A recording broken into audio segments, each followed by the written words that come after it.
মোহন বব্বই সেই ট্রেন লাইনের বা বাংলাদেশ রেলওয়ের যে কমলাপুরের স্টেশন সেটার ডিজাইনার, অত্যন্ত চমৎকার মানের ডিজাইন।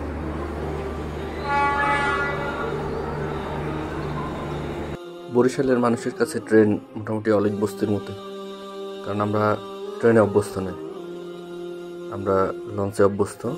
এবং আমরা বরিশাল থেকে লঞ্চে করে আমরা ঢাকা এসেছি এবং এই ঢাকা থেকে আমরা জয়ন্ত এক্সপ্রেসে আমরা যাব সিলেটের উদ্দেশ্যে।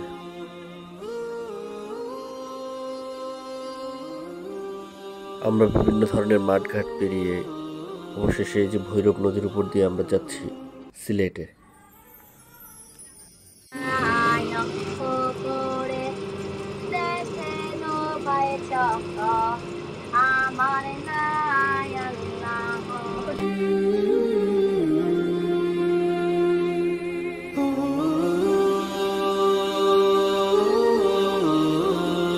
হযরত শাহজালাল রহমতুল্লাহ আলাইহির মাজার।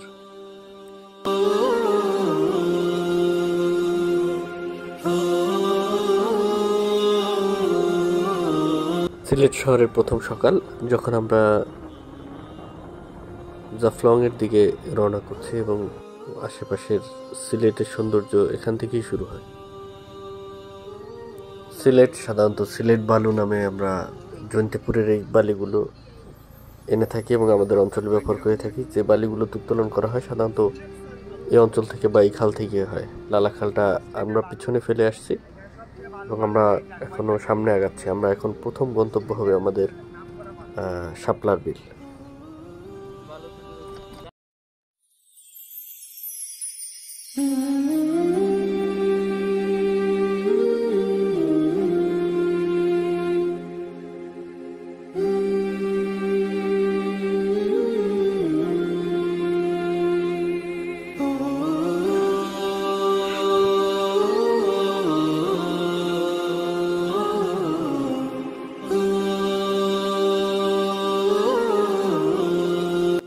জয়ন্তপুর উপজেলার এই হাওরটি শাপলার বিল নামে পরিচিত হলেও এটা মূলত ডিবির হাওর নামে পরিচিত।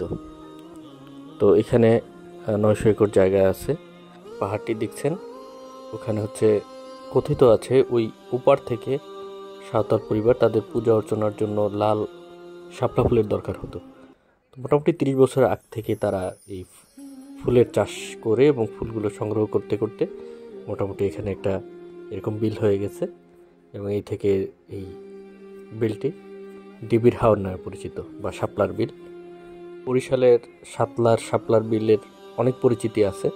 তো ওখান থেকে এখানে পার্থক্য হলো যে ওখানে পাহাড় পাহাড় ছাড়া একদম বিশাল একটা হাওরের মধ্যে ফুটে থাকে, এখানেও একটা জলাশয়ের মধ্যে ফুটে থাকে হাওরের মধ্যে, তবে দূরে অনেক পাহাড় দেখা যায়। এটার নৈসর্গিক সৌন্দর্য অন্যরকম। শাপলার সময় এই ডিবির হাওরের লাল শাপলা দেখার জন্য আপনাকে অবশ্যই খুব সকালে সিলেট থেকে রওনা দিতে হবে এবং এইটা পূর্বে হচ্ছে আপনার জাফলং যাওয়ার রাস্তা।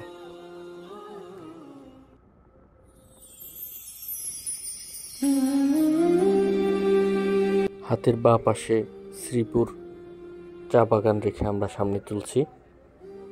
এই শ্রীপুর চা বাগান রাস্তার পাশেই পড়বে। তো এখানের সৌন্দর্যটা আবার অন্য লেভেলে, আপনি এখানে না দাঁড়িয়ে থাকতে পারবেন না।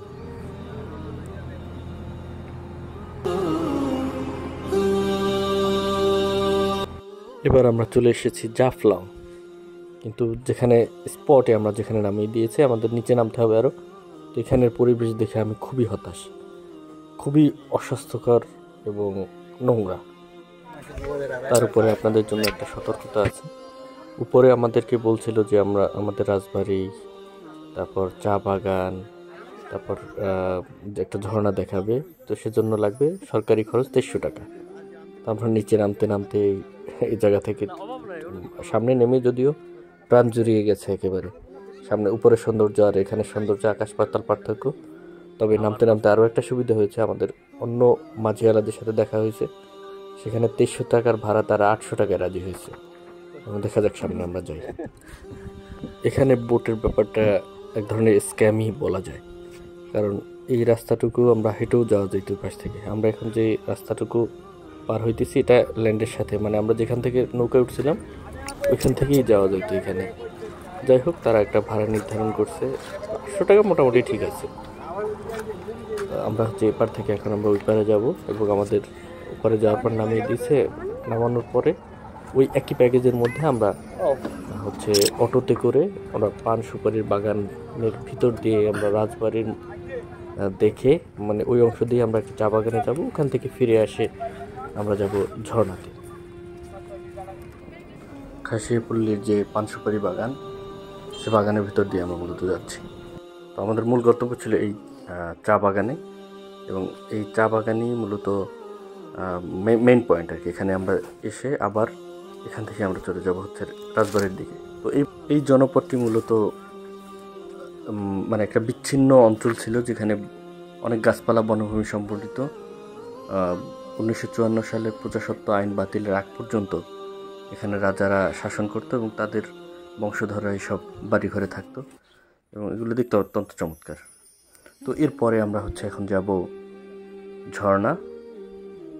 তো ঝর্ণার জিনিসটা একেবারে শীতের সময় পানি থাকে না, তো যা একটু পানি থাকে অল্প পরিমাণ, মানে না থাকার মতোই। তো ওই জায়গায় গিয়ে এমনিতে ভালো লাগে, এখানে ওঠা যায়, অনেকে অনেক দূর ওঠে, কিন্তু ওই রকম পানি পাওয়া যায় না। তো আমি অনেক দূর উঠছিলাম, উঠে খুব একটা পানি ওই যে দেখা যায় অল্প একটু পানি পড়ে, নিচের দিকে অল্প একটু স্রোত, কিন্তু বেশি পানি এই টাইমে দেখা যাবে না। তো এই ছিল আমাদের জাফলং ট্যুর।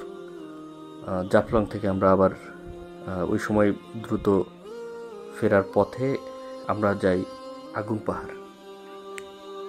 জিন পাহাড় নামে পরিচিত এই আগুন পাহাড় মূলত হরিপুরের গ্যাস ক্ষেত্রে থাকার কারণে এখানে অনেক গ্যাস জমা হয়ে থাকে, এবং একটু আগুন মানে গ্যাস উঠলেই ওখানে আগুন লাগিয়ে দিলে এভাবে আগুন জ্বলে, তাই কে ভুল করে জিনের পাহাড়ও বলা হয়। যাই হোক, আমরা এরপরে যাই হযরত শাহ পরানের রহমতুল্লাহ আলাইহির মাজারে, এবং ওই দিনের যাত্রা এখানে শেষ হয়। পরের দিন এবারের উদ্দেশ্য সাদা পাথর, মাঝখানে মালিনী ছাড়া চা বাগান। অল্প কিছু টাকা এবং এই গাইডের ফি দিয়ে আমরা মালিনী ছাড়া চা বাগানে ঢুকতেছি। 1854 সালে মূলত এখানে এই মালিনী ছাড়া চা বাগানে চা চাষ শুরু হয় বাণিজ্যিকভাবে। উপমহাদেশের সবচেয়ে পুরাতনও বলা হয় অনেক সময়, এবং শ্রীমঙ্গলকে চায়ের রাজধানী বলা হলেও মূলত চায়ের চাষের গোড়াপত্তন হয় এই মালিনী ছাড়া চা বাগান থেকে, এবং এর চারপাশের দৃশ্য আপনাকে বিমোহিত করবেই। এখানে ভিজিট করতে ভুলবেন না।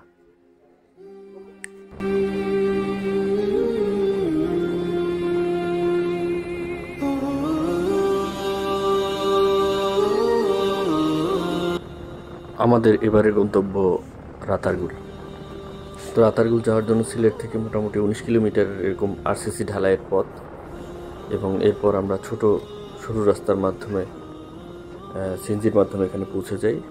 তো এই হচ্ছে ঘাটে আসার পর আমাদের টিকিট কেটে এবং নির্দিষ্ট ফি দিয়ে সম্ভবত এক একজন 700 থেকে 800 টাকা করে লাগছে।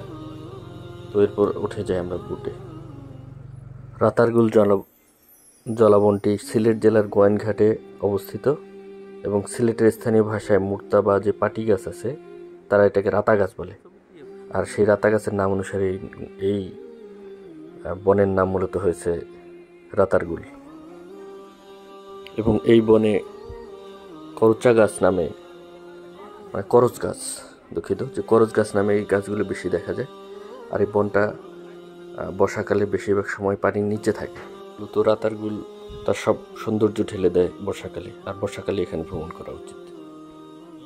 রাতারগুল শেষে আমাদের এবারের গন্তব্য সাদা পাথর। তো ওই আরসিসি যে রাস্তা দিয়ে আমরা আসছিলাম ওই রাস্তায় সামনে আমরা চলছি। তো সাদা পাথরে আসার আগে এখানকার হচ্ছে ভারত থেকে পাথর আসে এবং নানা ধরনের অর্থনৈতিক কর্মকাণ্ড চলে। তো এত ধুলা ছিল এখানে যা বলার মতো না। মনে হয়েছে যে আমরা সাদা পাথর না গিয়ে ফিরে আসি। ক্যামেরায় হয়তো বা কম দেখাইতেছে, কিন্তু বাস্তবে ছিল মানে একদম ধূপের বা ধুলের স্তর পড়ে গেছে। তো এই অবস্থা থেকে আমরা হচ্ছে সরাসরি চলে যাই একটা হোটেলে কিছু খাওয়া দাওয়া করি আমরা। নৌকা যোগে আমরা চলে যাই সাদা পাথর।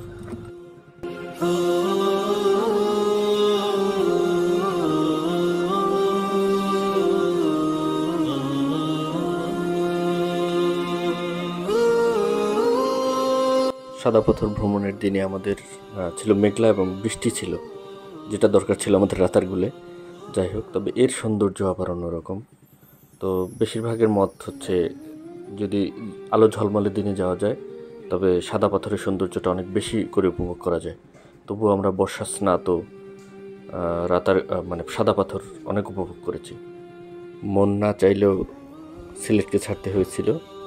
আমরা একটা চমৎকার ট্যুর শেষে বাস ভ্রমণে আমরা আবার পটুয়াখালী চলে আসি এবং আপনাদেরকে সবাইকে ধন্যবাদ জানিয়ে আমি ভিডিওটা শেষ করছি।